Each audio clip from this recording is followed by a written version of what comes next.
বাঙালিদের স্বাদের লাউ দেখতে সাদাসিধে হলেও রান্না করতে গেলে কিন্তু খুব যত্ন সহকারে রান্না করতে হয়। আর যেন তেন মাছ দিয়ে কিন্তু রান্না করা যায় না। আসসালামু আলাইকুম। আফরিনস কুকিংয়ে আজকে আরও একটি নতুন ভিডিও আপনাদের সাথে শেয়ার করতে যাচ্ছি। শোল মাছ দিয়ে লাউ রান্না, আর ভিডিওটি না টেনে দেখতে থাকুন। একটি মাঝারি সাইজের লাউকে আমি খোসা ছাড়িয়ে তারপর আমি এটাকে পুরোটাই কেটে নিয়েছি। লাউটা যেহেতু কচি ছিল তাই আমি এর বিচি সহই নিয়েছি। একটু বাড়তি টাইপের লাউ থাকলে ওর বিচিগুলো ফেলে দেওয়াই ভালো। তো আমি এইভাবেই কেটে নিয়েছি লাউগুলোকে, আর তারপর আমি ধুয়ে নিয়েছি। তো এটা আর মাছের জন্য আমি নিয়েছি 4টে শোল মাছের মাথা আর লেজ আর কয়েক টুকরো নিয়েছি সাথে। আর এই তো এগুলোকেও আমি কেটে এরকম করে ধুয়ে নিয়েছি। তো এখন আমার মূল পর্বে চলে যাচ্ছে রান্না। তো একটি হাঁড়িতে এখানে প্রায় 2.5 টেবিল চামচের মতো আমি তেল দিয়েছি, আর 3টি পেঁয়াজ কুচি করে এটা দিয়ে আমি এখন একটু ভেজে নিচ্ছি হালকা করে। আর লাল লাল করে ভেজে নিলে আসলে এই রান্নাটি অতি সাধারণ, কিন্তু একটু যত্ন সহকারে রান্না করলে খেতে অমৃত লাগে। তো এখন আমি এই পেঁয়াজ হালকা ভাজা ভাজা হয়ে গিয়েছে, যে আমি 2 চা চামচের মতো রসুন বাটা দিয়ে দিচ্ছি, আর 2 চা চামচের মতো আদা বাটাও দিয়ে দিচ্ছি। তো আরেকটু আমি এখানে নেড়ে চেড়ে দিচ্ছি। এখানে আরও আমি মশলা দিচ্ছি। 1 চা চামচের মতো হলুদ গুঁড়ো দিয়ে দিচ্ছি, আর 1 চা চামচের মতো একটু ভরেই 1 চা চামচের মতো আমি এখানে মরিচ গুঁড়ো দিয়েছি, আর 1 চা চামচের মতো এখানে আমি ধনে গুঁড়ো দিয়ে দিয়েছি। তো সবগুলোকে আরেকটু আমি একটু নেড়ে চেড়ে দিচ্ছি। আর এই পর্যায়ে আমি প্রায় 2 কাপের মতো পানি এখানে দিয়ে দিয়েছি, আর স্বাদ মতো কিছু লবণও এখানে আমি দিয়ে দিচ্ছি। তো পানিটা একটু ফুটে আসলে এখানে আমি সেই মাছগুলোকে কষিয়ে নিব, আর এই জন্য আমি মশলাটাকে একটু হালকা কষিয়ে নিচ্ছি।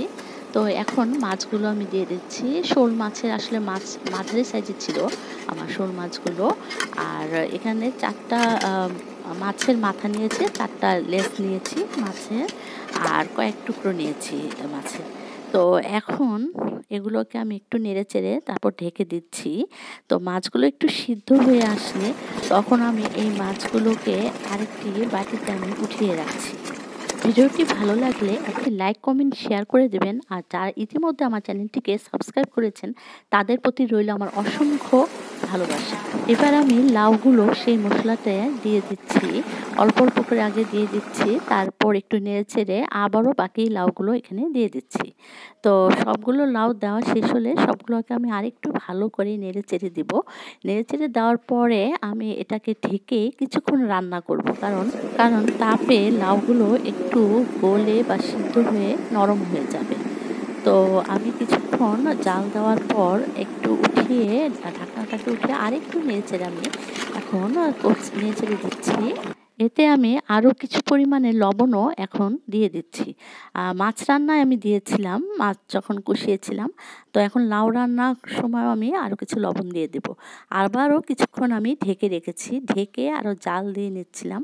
তো লাউগুলি যখন আধা সিদ্ধ হয়ে গিয়েছে তখন আমি এখানে 4টা টমেটো কুচি করে বা ফালি করে কেটে দিয়েছি, আর এখানে 5-6টি আস্ত কাঁচামরিচ আমি এখানে দিয়ে দিয়েছি। তো সবগুলোকে আমি আবারও কিছুক্ষণ ঢেকে জাল দেব। জাল দেওয়ার পর আমি সবগুলোকে আবারও কিছুক্ষণ একটু নাড়াচাড়া করে নিচ্ছি। তো নেড়ে চেড়ে দেওয়ার পরে এখন আমি সেই কষানো মাছগুলোকে উপরে দিয়ে দিচ্ছি। তো মাছ দেওয়ার পর আমি বেশিক্ষণ নাড়াচাড়া করব না, কারণ বেশি নাড়াচাড়া করলে দেখা গেল যে মাছগুলো ভেঙে গিয়েছে। তো এরপরে আমি আমার অলমোস্ট হয়ে গিয়েছে রান্নাটা। তো আমি আরও কিছুক্ষণ 6-7 মিনিট আমি এটাকে জালে রান্না করব, আর এর উপরে আমি কিছু ধনেপাতা কুচিও দিয়ে দিয়েছি। তো আরও ঢেকে কিছুক্ষণ রান্না করার পর নামিয়ে নিয়েছি। তো এই তো হয়ে গেল শোল মাছ দিয়ে লাউ রান্না, যা গরম গরম ভাত দিয়ে খেতে অমৃত মনে হয়। আসলে লাউয়ের এই তরকারিটা রুটি বা পরোটা দিয়েও খেতে কিন্তু বেশ লাগে। আর ভিউয়ার্স, আমার চ্যানেলটিকে সাবস্ক্রাইব করে আর আমার পেজটিকে ফলো করে সব সময় আমার পাশে থেকে আমাকে উৎসাহ প্রদান করবেন।